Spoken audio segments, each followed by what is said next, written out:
하나님은 우리를 부르셨습니다. 하나님은 우리를 복주기 위해서 부르셨습니다. 믿으시죠? 네, 여러분이 아멘 하시지만 이렇게 별 감동 없이 아멘 하시는 이유는 복 주신다고 말씀은 하지만 현찰을 주시진 않지 않습니까? 당장 다음 달 카드값을 내야 되는데 하나님이 난 너를 사랑한다 이렇게 말씀하시고, 다음 달 낼 월세도 지금 없는데 너는 내 아들이야 내 딸이야 이렇게 말만 하시니까 사실 우리 마음이 굉장히 힘듭니다. 신앙생활하기가 어렵습니다. 하나님의 약속은 엄청난데 대단한데 내 삶은 보잘것없습니다. 그래서 우리는 절망합니다. 오늘 본문에 나온 아브라함도 그랬습니다. 아들을 주시겠다고 수많은 민족의 아버지가 되게 하겠다고 부르셨지만 아무 일이 일어나지 않습니다. 꽤 오랜 시간 동안 아무 일이 일어나지 않습니다. 아들이 생기지 않습니다. 절망의 시간을 보냈습니다. 오늘 본문에 나오는 아브라함은 절망의 끝자락에 서 있는 아브라함입니다. 오늘 본문에서 보시면 아브라함의 나이가 특별히 나옵니다. 오늘 읽진 않았지만 앞에 있는 16장 16절에서 보면 아브라함이 하갈에게서 이스마엘을 낳았을 때 86세라고 합니다. 그리고 17장 1절에서는 99세라고 합니다. 13년의 차이가 있습니다. 16장과 17장 사이에는 13년의 시간의 공백이 있습니다. 그 시간 동안 하나님이 아무 말씀을 안 하신 겁니다. 여러분 13년이라면 언제냐면 지금이 2018년이니까 2000 몇 년이죠? 계산이 되시나요? 2000 한 3년?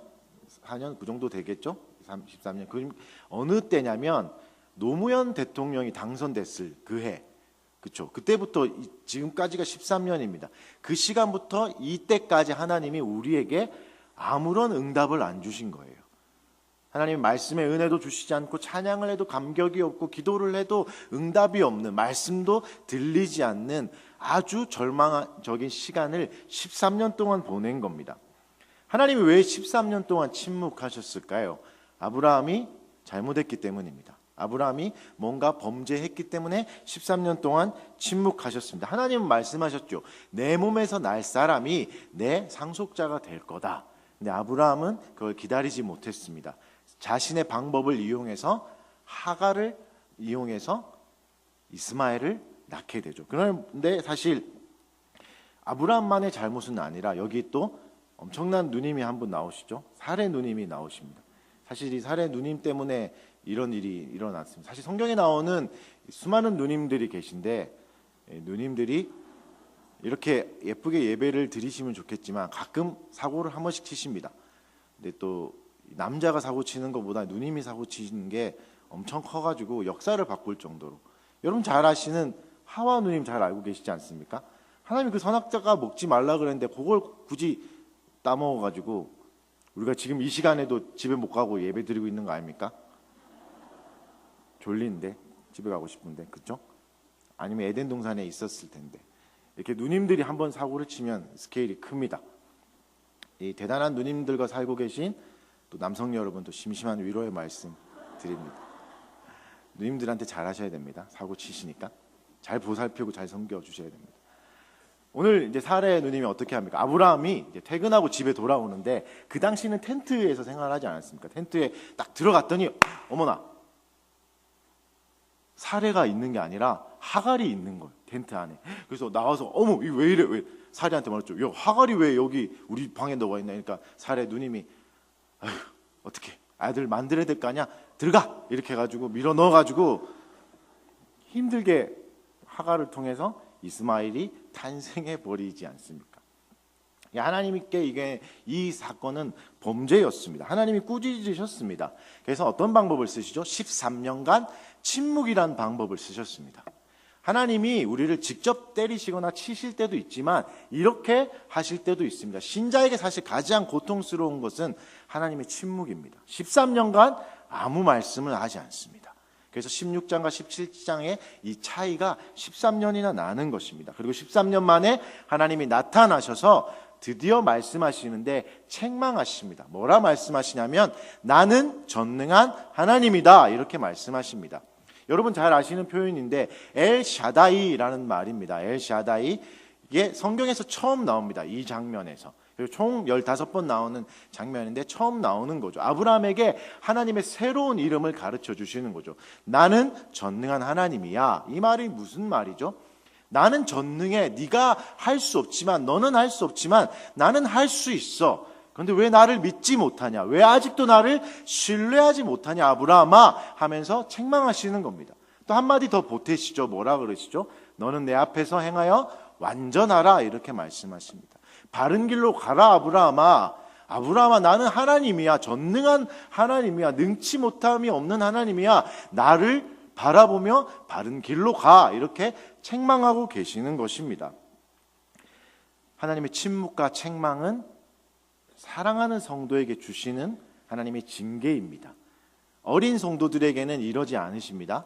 15장의 아브라함을 보셨잖아요. 15장에서는 아직 어릴 때입니다. 이때는 책망하거나 침묵하지 않으십니다. 하지만 17장에서는 웬만큼 하나님을 알려주셨고 아브라함도 어느 정도 영적으로 성장한 시간입니다.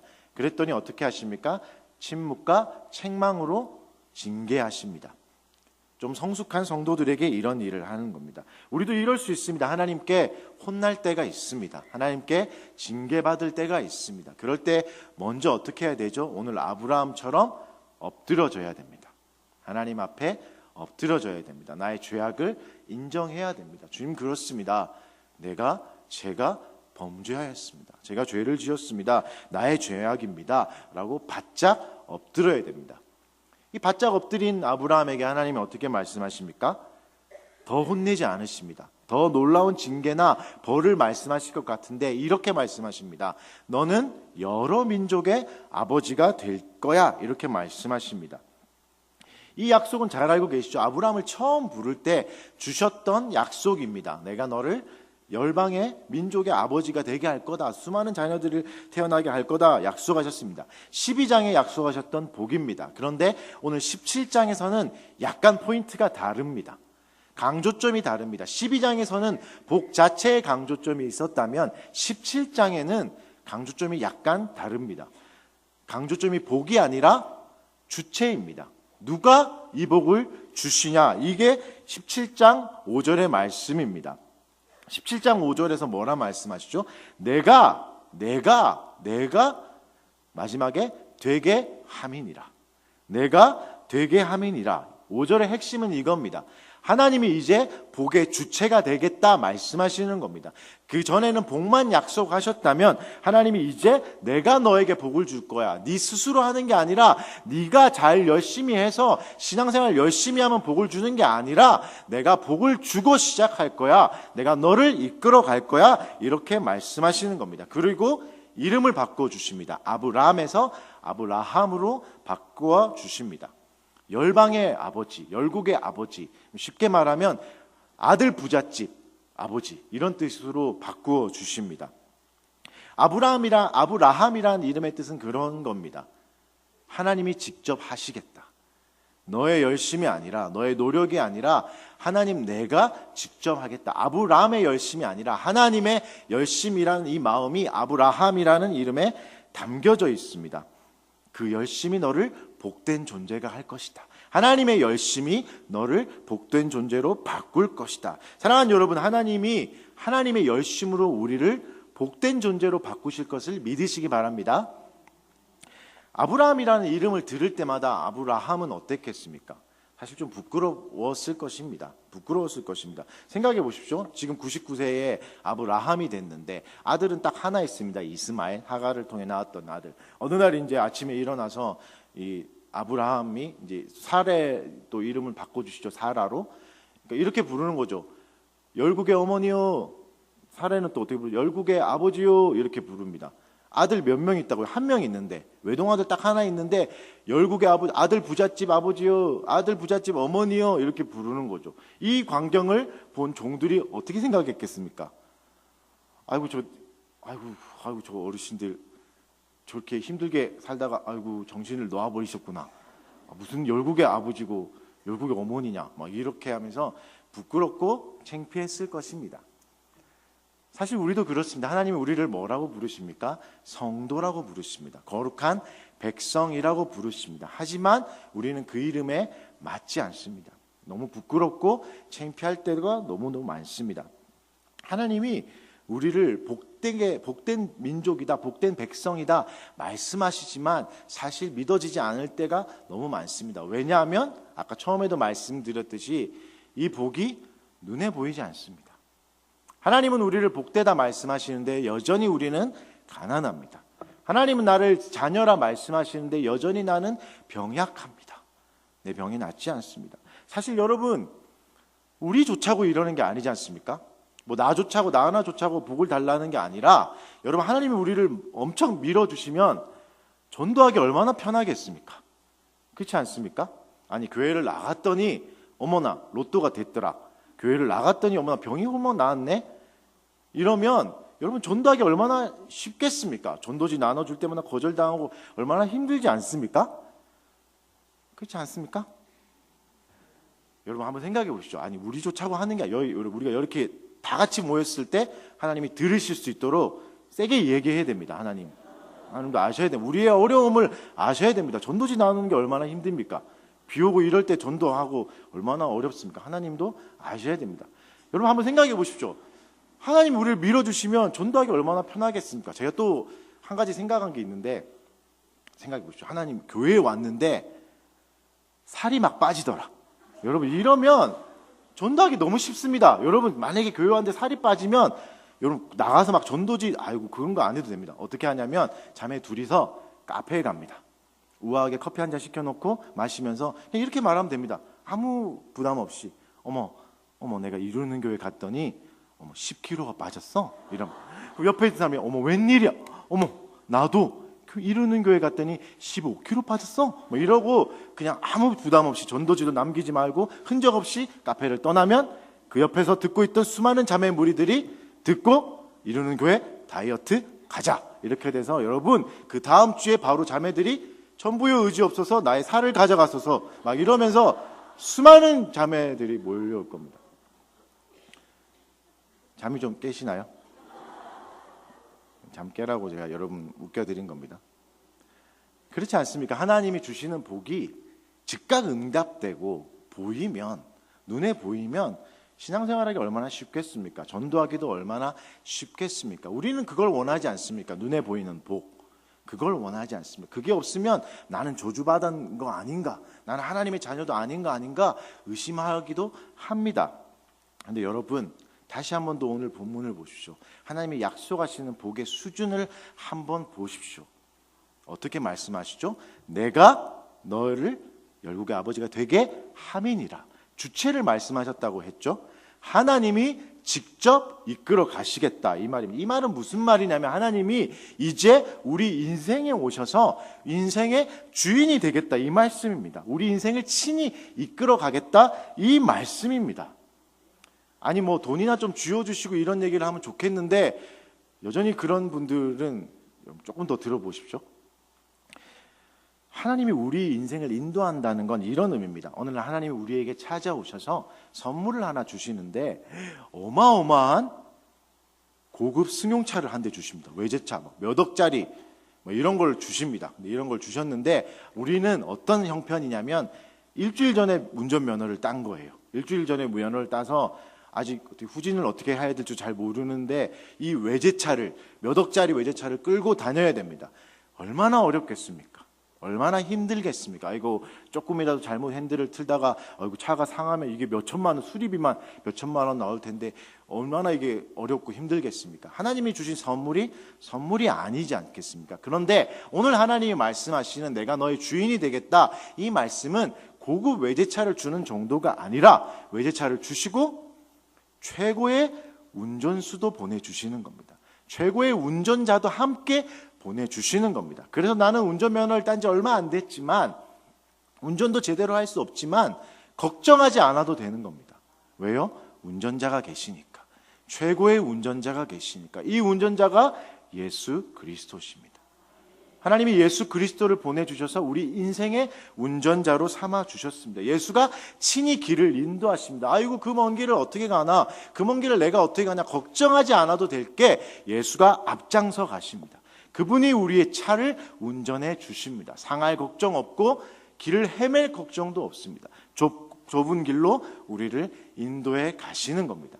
오늘 이 이야기를 하고 계신 것입니다. 그런데 우리는 여전히 악합니다. 죄송하지만 우리는 여전히 나쁜 마음이 있습니다. 하나님이 그렇게까지 하셨는데도 그 차를 타지 않습니다. 어떤 차를 사냐면 조금 돈을 모아서 폐차 직전에 중고차를 삽니다. 그리고 그 차를 몰고 다닙니다. 왜 그럴까요? 내 마음대로 하고 싶어서 그렇습니다. 예수님이 운전하는 고급차 너무 좋지만 차라리 그래도 나는 내 인생 내 마음대로 하고 싶어요. 사랑하는 여러분, 돈을 원하시는 이유가 뭡니까? 건강을 구하시는 이유가 뭡니까? 정말 주님께 충성하기 위해서입니까? 많은 사람들을 섬기기 위해서입니까? 아니면 내 마음대로, 내 먹고 싶은 거 마음대로 먹고 싶고 내가 가고 싶은 데 있을 때 마음대로 가고 싶어서 그 복들을 구하시는 겁니까? 한번 내면 가운데 물어보십시오. 우리가 얼마나 악독하냐면 하나님이 어마어마한 축복의 길을 주셨는데도 불구하고 폐차 직전에 중고차를 삽니다. 내 마음대로 하고 싶어서, 내가 내 인생의 주인 되고 싶어서, 이 운전대 좀 한번 꺾어보고 싶어서 폐차 직전에 운전대를 타고 갑니다. 사고가 날 위험이 있는데도 불구하고 그냥 갑니다. 오늘 아브라함에게 있었던 이스마엘이라는 아들이 그런 존재였습니다. 창세기 16장 12절에서는 이스마엘을 어떻게 표현하냐면 들락이 같다고 말합니다. 들락이.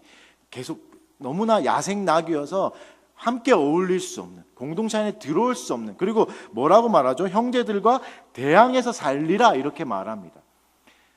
문제아가 될 거야. 이스마엘은 계속 형제들과 싸우고 이리 부딪히고 저리 부딪히며 계속 문제를 일으킬 거야 이렇게 말씀하시는 겁니다. 이스마엘은 복이 아니었습니다. 아들 낳았다고 좋아하는 복이 아니었습니다. 이스마엘은 폐차 직전에 중고차였습니다. 내 마음대로 할 수 있는, 내가 내 인생의 주인 되어서 마음껏 다닐 수 있는, 그러나 폐차 직전에 중고차, 들락이 이스마엘이었습니다. 여러분, 우리가 구하는 복이, 눈에 보이는 복이 사실은 들락이 이스마엘과 같습니다. 내가 구하는 건강이, 내가 구하는 돈이, 내가 구하는 육신의 힘이 들락이 이스마엘 같을 수 있습니다. 이것 가지고 형제들 가슴 아프게 하고 교회 안에서 어려움을 일으키게 하는 그런 문제가 될 수 있습니다. 하나님은 이 문제를 미연에 방지하기 위해서 아들 예수 그리스도를 주신 겁니다. 여러분, 복을 주는 것만 이 능사가 아닙니다. 이 복을 유지하는 게 더 어려운 거 아닙니까? 여러분, 가정을 이루어 주시는 것만이 축복이 아니라 가정을 유지하는 것도 엄청난 축복입니다. 엄청난 축복이 필요한 겁니다. 인생을 주신 것만이 선물이 아니라 이 인생을 끝까지 지켜가셔야 진정한 선물이 되고 진정한 축복이 되는 겁니다. 사랑하는 여러분, 하나님께서 보이는 축복을 바로 안 주신다고 너무 낙심하지 마십시오. 우리를 여전히 가난하게 놔둔다고 너무 슬퍼하지는 마십시오. 우리가 여전히 육신이 연약하다고 너무 괴로워하지는 마십시오. 하나님이 더 좋은 것을 주셨습니다. 아들 예수 그리스도를 주셨습니다. 내 인생의 주인, 나를 이끌어 가시는. 여러분, 이 복이 어떤 복이냐면 실패가 없는 복입니다. 실수가 없는 복입니다. 오늘 17장의 아브라함은 하나님을 떠났습니다. 다른 길로 갔습니다. 자기가 원하는 그냥 폐차 직전에 중고차 사서 마음대로 갔습니다. 그런데 하나님이 어떻게 하시죠? 제껴버리지 않으십니다. 아이고, 아브라함 너 안 되겠다, 너는 취소, 이러지 않으십니다. 다시 아브라함을 돌이키십니다. 잘못된 길로 갔지만 하나님이 책망하시고 꾸짖으시고 끝이 아니라, 버리시는 게 아니라 다시 바른 길로 인도하십니다. 이게 성도가 누리는 참된 복입니다. 우리는 범죄할 수 있습니다. 하나님께 죄를 지을 수도 있습니다. 실수할 수도 있습니다. 형제 자매들끼리 싸울 수도 있습니다. 그런데 하나님이 반드시 다시 은혜로 회복시켜 주시는 겁니다. 다시 바른 길을 걷게 하는 겁니다. 로마서 8장 33절부터 35절에서 하나님이 이 사랑을 이렇게 말씀하셨습니다. 누가 능히 하나님께서 택하신 자들을 고발하리요? 의롭다 하신 이는 하나님이시니 누가 정죄하리요? 죽으실 뿐 아니라 다시 살아나신 이는 그리스도 예수시니 그는 하나님 우편에 계신 자요 우리를 위하여 간구하시는 자라. 누가 우리를 그리스도의 사랑에서 끊으리요? 환난이나 곤고나 박해나 기근이나 적신이나 위협이나 칼이라. 무엇이라 말씀하시죠? 환난이 와도 끊을 수 없다. 박해가 와도, 기근이 와도, 위험이 와도, 칼이 와도 아무도 그리스도의 사랑에서는 끊을 수 없다 말씀하시는 겁니다. 하나님이 한 번 성도로 택하셨다면, 한 번 내가 너를 구원하기로 작정하셨다 하면, 우리가 연약하든가 상관없이, 박해가 있든가 상관없이, 위협이 있거나 칼이 있거나 상관없이 하나님이 그 길로 이끌어 가신다는 겁니다. 그리고 하나님이 원하시는 그 완전한 자리까지 인도하시는 겁니다. 이게 하나님이 우리에게 주시는 복입니다. 사랑하는 여러분, 그래서 성도는 망하지 않습니다. 성도는 실패하지 않습니다. 교회 사역에, 교회 일에 죄송하지만 실패란 없습니다. 실패로 인하여 하나님은 더 빨리 가시기 때문입니다. 찬송가에 그런 가사가 있지 않습니까? 이 풍랑 인하여 더 빨리 갑니다. 풍랑이 와서 고난당하는 게 성도가 아니라 풍랑이 와서 죽을 줄 알았는데 오히려 더 빨리 가는 복, 이게 성도가 누리는 복입니다. 왜 그렇죠? 운전자가 예수 그리스도시니까. 그분이 내 인생의 주인이 되셨으니까. 내 인생을 드라이브하는 분이 내가 아니라 예수님이시니까. 아브라함을 보십시오. 하나님께 징계받았습니다. 13년 동안 침묵의 벌, 책망을 받았습니다. 그런데 징계가 징계로 끝나지 않았습니다. 징계받아 마땅한 그 자리에서 도리어 아브라함은 새 이름을 얻었습니다. 우리도 마찬가지입니다. 교만하고 악독합니다. 내 마음대로 살고 싶습니다. 지금 이 순간에도 내 마음대로 정죄하고 판단하지 않습니까? 그런데 그런 우리를 하나님이 멸시하지 아니하시고 새 이름을 주십니다. 아니, 너는 괴팍한 사람이 아니야. 너는 내 사랑하는 딸이야. 너는 건강 없는 연약한 할아버지가 아니야. 너는 내 사랑하는 아들이야. 너는 거룩한 나의 백성이야 라고 부르시는 겁니다. 그렇다면 포기가 없습니다. 실패가 없습니다. 멈추는 일이 없습니다. 본문에서 말씀하신 대로 완전한 대로 이끌어 가십니다. 그래서 그 누구도 성도를 막을 수는 없습니다. 여리여리해 보이고 연약해 보이고 나이가 많아서 노쇠해서 아무것도 못할 것 같지만 아니요, 세상이 감당할 수 없습니다. 그게 성도의 모습입니다. 사랑하는 여러분, 이 은혜를 붙드시기 바랍니다. 우리가 약해지면 약해질수록 하나님의 은혜는 더 강해집니다. 여러분, 은혜를 우습게 생각하지 마십시오. 은혜를 가볍게 생각하지 마십시오. 은혜는 무서운 겁니다. 왜냐하면 은혜는 사람을 변화시킵니다. 이 말씀만 하고 마치겠습니다. 레미제라블이라는 소설 아시죠? 레미제라블의 장발장이 나오지 않습니까?